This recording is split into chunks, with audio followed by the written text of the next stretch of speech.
had our praise and worship. Abraham, please put your hands together for this. Let us rise to pray.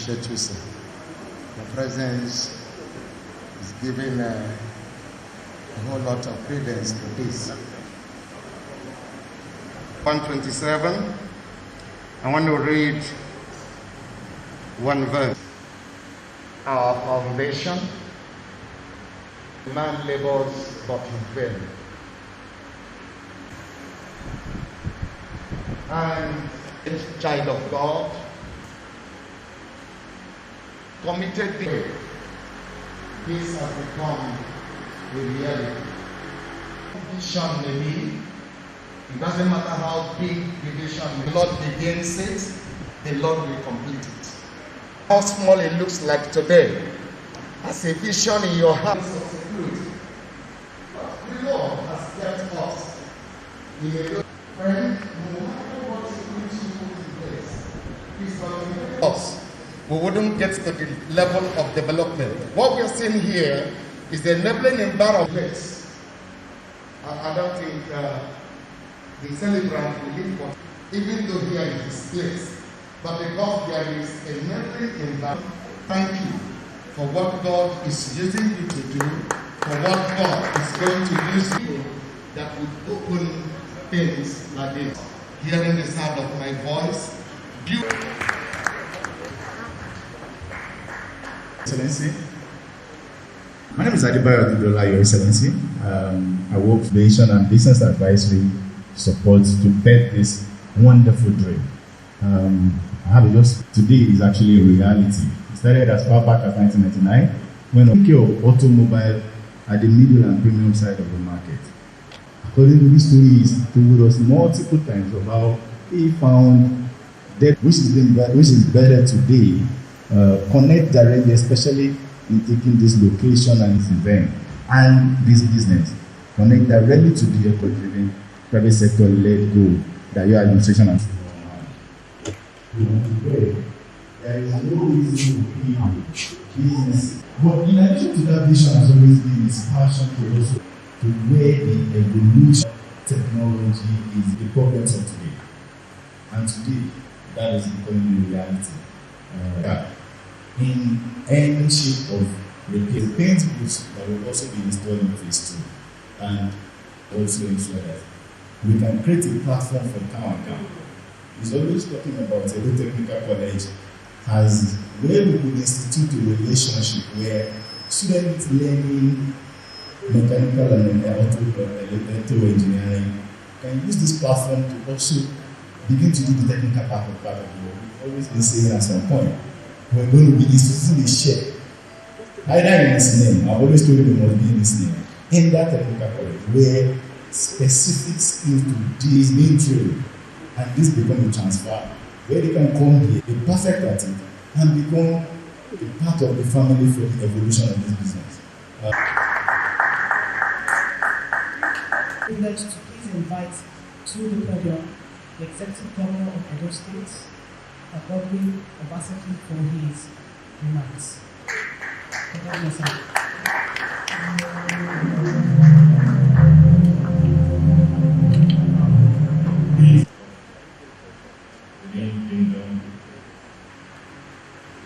Chief, is one of those I came in here heavily because I had to do a similar commissioning. This time, some of the programs of the general government in the district. That's why I say it's one of those days where all the universities come together and we give glory to God Almighty. We give glory today particularly for the life of our brother Wilfred. What he's doing here today just shows the quality of the sort of human being that he is. Today is his birthday, Typically, a lot of people like him who've accomplished will see this day as an opportunity to show their accomplishments, entertain lavishly, spend money to prove the point that, and thank God that they are alive. But he's decided to change the paradigm. Today is a day to thank God for what God has done for him. And his way of thanking God is to give back to his people and to those who may not have had the opportunities and privileges he's had. But more importantly, to create a pathway or pathways for them to be as successful as he has become at the age of 70. Therefore, nothing could have kept me back from coming here to celebrate with you. I know this is not the only thing you are doing to give back. You are currently working with us in the Edo State Polytechnic, trying to work with Professor Falodun and the school to put in place the ability to train our young ones in maritime studies and maritime-related activities in anticipation of the Benin River port. We want to say thank you. Uwesi. You're not the wealthiest Edo man. You're not the most successful. But in terms of commitment to our cause, you have demonstrated in no little way that is at home. A couple of years ago, I had to fly into Port Harcourt to commission one of his vessels. And that was a beautiful vessel to behold. And his facilities, the maritime facilities he had developed over the years in Port Harcourt, is certainly world class. For him at 70 to now begin to look back home with everything he has built out there, to want to now begin to give back to young people, I want to say thank you.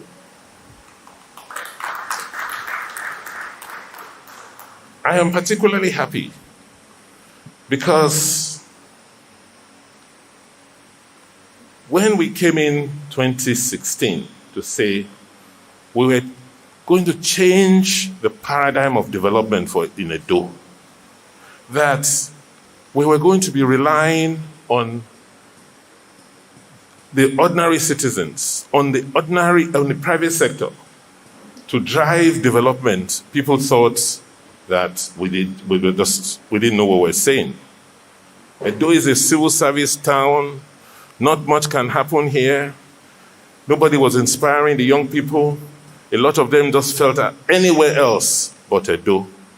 So you saw them undertaking dangerous journeys, traveling across the Sahara, not realizing that home, Edo, is much more than what they were going to seek abroad. And in that call, we were very clear that if we just created the enabling environment, like the bishop said this morning, our people will come out.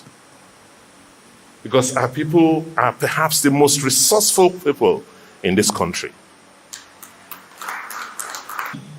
Is for governments to honestly give a direction.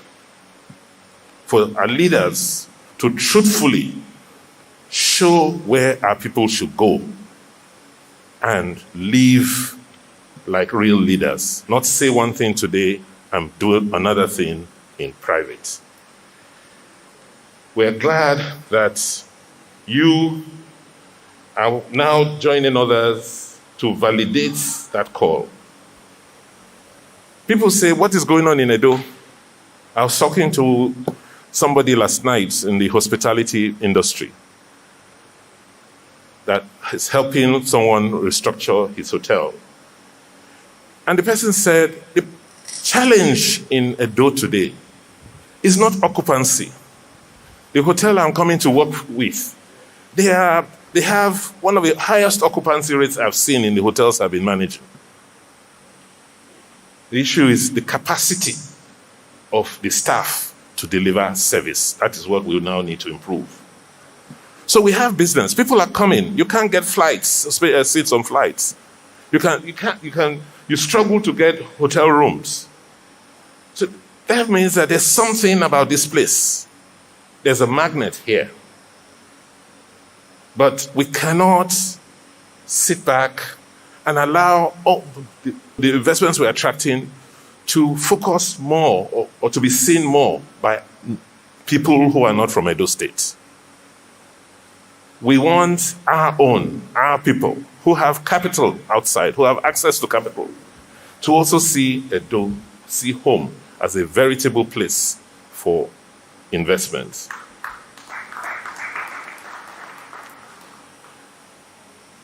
I am not here this morning to talk about the opportunities in Edo. We are beginning to see it. This was the old government printing press built by Dr. Samuel Ogbamudia. And for the better part of 30 years was abandoned. And what we did was come in, try to clean it up, get dedicated electricity here, 24/7 electricity, and say, small businesses, come and operate here. The celebrant saw it, saw the opportunity, said, by the way, there's something I've been trying to set up in Port Harcourt. But because of the environment you are creating in Edo, let me bring it here to Edo. Because the traditional myth about business in Nigeria is that whatever you set up in some cities is almost likely to do well. And some other cities you will struggle. But I can assure you that you will be forced to expand this facility within the next 3 months. Because of the opportunity I know exists here. For those of you who do not know, Edo has the second largest automobile market in Nigeria. From our last count, you have over 500,000 vehicles waiting to be traded in this town. Most of them on the streets. Working with the association to now create a real central auto market that will be next to none in this country. So as the bishop said, this is just the starting point. A lot of the vehicles we see in the parks around the street are modern vehicles. And in the past, people will take their vehicles to other parts of the country because the garage or garages to fix those vehicles were not available locally. But today, we have somebody who's made the first move, the first step. And by the grace of God, this first move, in a few years' time, which I expressed 3 years ago, when the major automobile manufacturers in Africa visited us in Benin, that we're going to build an auto industry in Edo State. That will happen because the key factors to make. I want to thank you again. I cannot thank you enough. My election was like his election. He was more worried than me. He would not let me rest. I said, listen, don't worry, everything will be okay. And to have had such faith, such commitment, God will continue to repay you.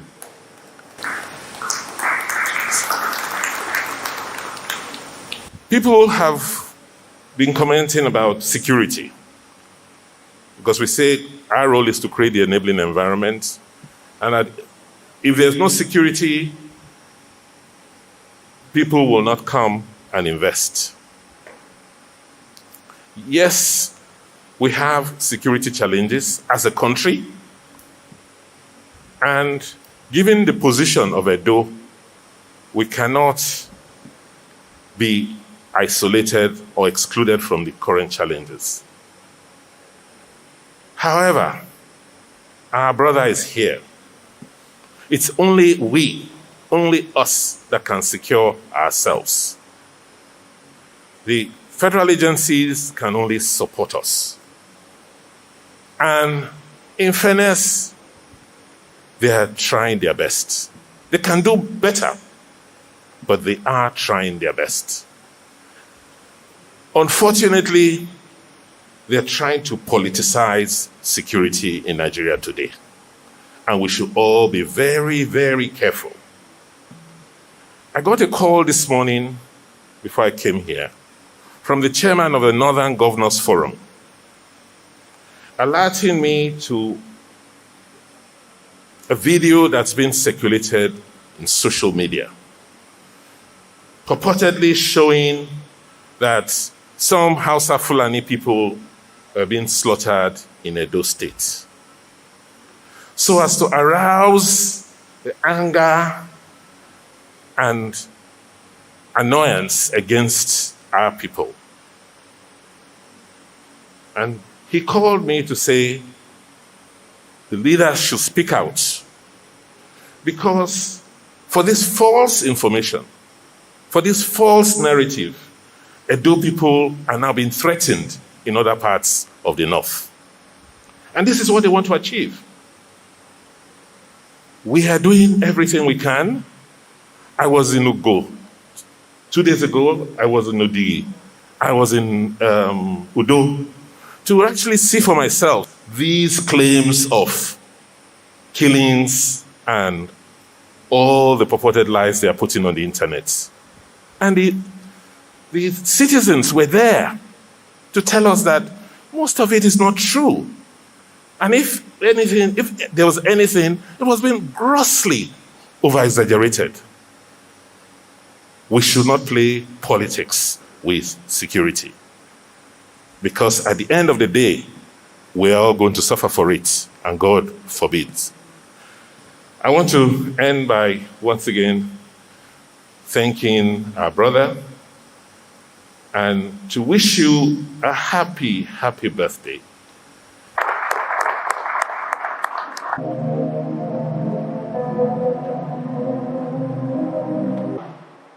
Today. So, amen. I'd like to welcome with all pleasure. Please, can we just stand up and put our hands together for this great man? Greg, Toy, welcome.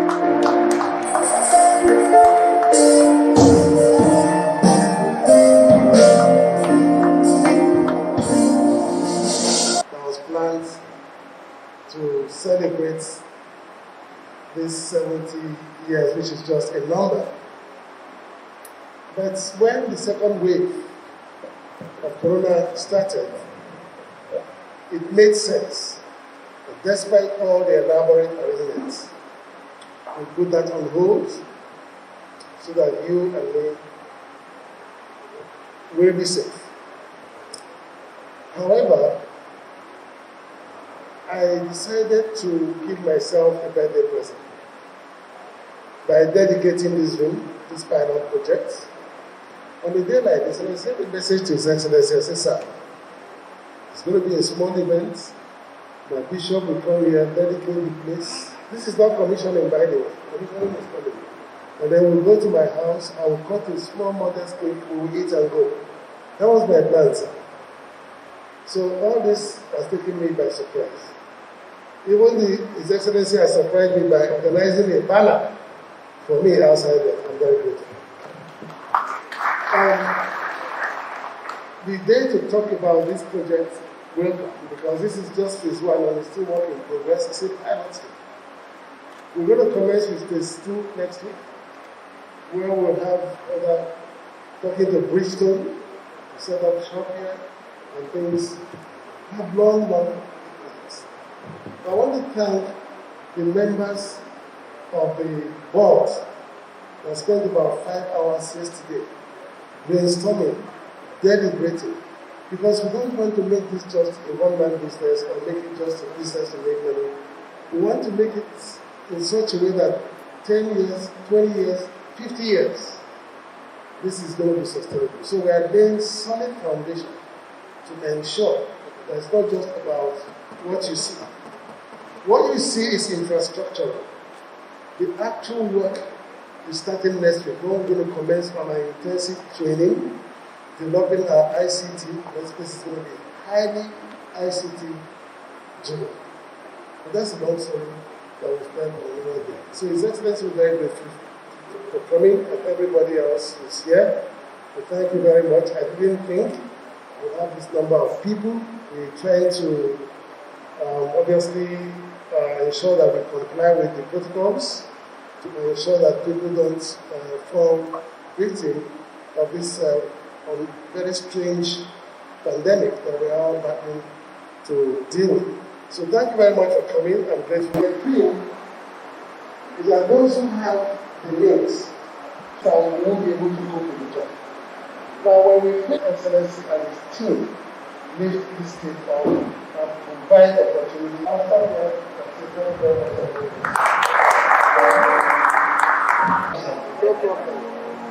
on dedication and cover opening various to pray. He has done great things.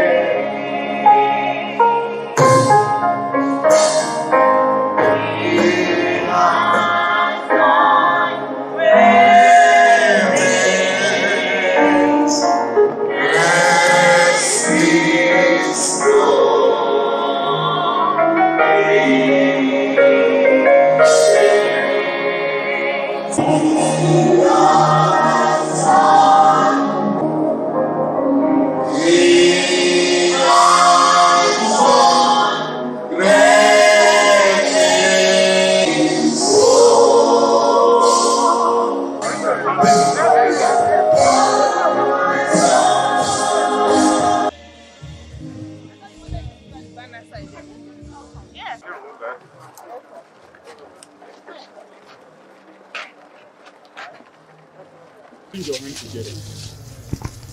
Okay, can we take our mask off?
No, this car is there now.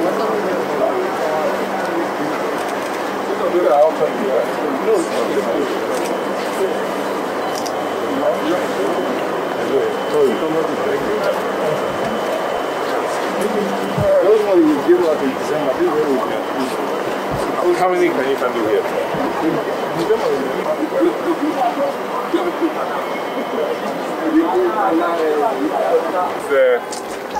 Who is the owner? Yes, how are you? You're the one doing all of this? Interesting. Okay, you fabricate them here? Yes. Where?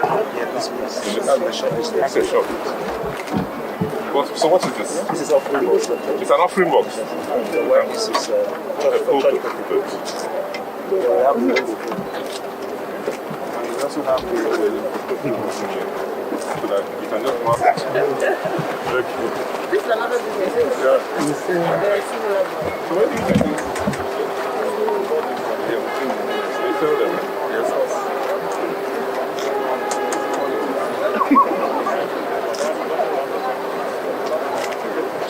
Move.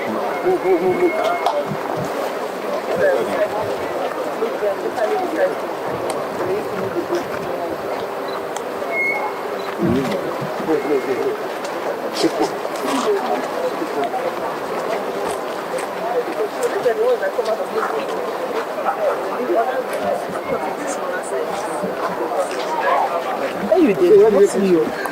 the heritage. Oh, good. That's nice. Yeah. Just around the corner. We have various occupants here at the Edo Production Center. We have different associations. So the associations come with lots of businesses. Like the Polythene Association alone has over 30 businesses in there. We have the Welders Association. They have about 50 of them in here. So as you keep going, you see the fashion, you see pencil making, you see those are making gates, shoes, all of that. And they all work here to design and produce things that typically people might have wanted to import into Nigeria. So we keep telling everybody that before you import anything, come to Edo Production Center. Whether it's equipment is being produced here, whether it is raw materials, whatever it is, you can see that we have the whole value chain of recycling and plastic manufacturing. Our major message is to tell people that right here at Edo Production Center, even as we celebrate the dedication of diverse auto care, which adds to the offering of what is going on here, now you can get your high-end cars, receive the best global standard of repairs here at Edo Production Center. But beyond that, everything that you want to import, before you do that, just come to Edo Production Center and see people from Edo State who are doing amazing work, and let's build our local industry. So this place is full. The place is full, but we are seeing people to come and patronize. And remember that Edo Production Center is expanding. Across the road, we are going across the road, and we're opening in other senatorial districts. So all of it comes together. But we also want to bring a lot of attention to the businesses that have been here, that are growing here. We are not yet where we want to be, but we are very far from where we started. You recall about 2 years ago when we came here, when we started building this facility, there was nothing. Today you have more than 40 businesses, 40 small and medium-sized businesses, and from the story you've heard and seen, quite a lot of them, all of them are doing very well, from food processing to cosmetics to fashion to aluminium design, and now with the auto care facility or factory which we just commissioned or we dedicated this morning, you can see that we are almost where we want to be. Not less than 3,000 to 5,000 people would have passed through here in terms of being trained. In terms of revenues, everyone here says they're doing well. That's why they're still in business. So the idea of creating an environment with the infrastructure, electricity, water, closeness to markets, so that small businesses don't have to spend all their money on those basic infrastructure before they start their business.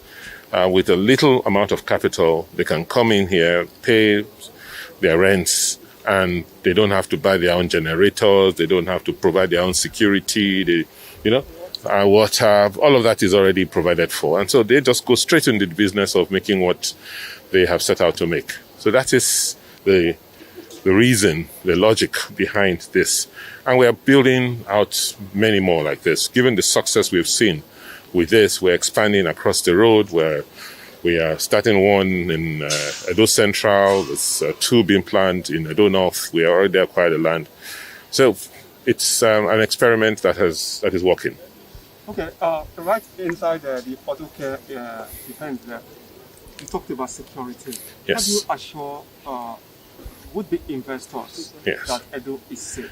I think you have to understand that there's a perception of security and actual insecurity. Edo is not as unsafe as we try to make it. It's like the impression created is that you cannot even move around in Edo, because if you do, you'll be carjacked, you'll be shot at, and which is so sad. And these are Edo people who are doing this to themselves. We have put in place security at the very base level. Most people don't know the amount of surveillance, the amount of intelligence that we're gathering. In every ward today, there are at least 20 people who are working for or with us in the area of security, getting information for us. We have organized the vigilantes at the very local level. In the main cities, we have community policemen, constables in every ward. We're not even doing at the state command level. Every ward, we have a command and control center where citizens can now call and report crimes. We are fixing and installing cameras in the city to pick the movement of people and criminals. So, we, like most other societies, yes, we are not crime-free, we're not there yet, but we have made a lot of progress. And it is important that we begin to separate security from politics. What you are seeing is more politics and less security. We want to now ensure that we have more security and less politics. Thank you.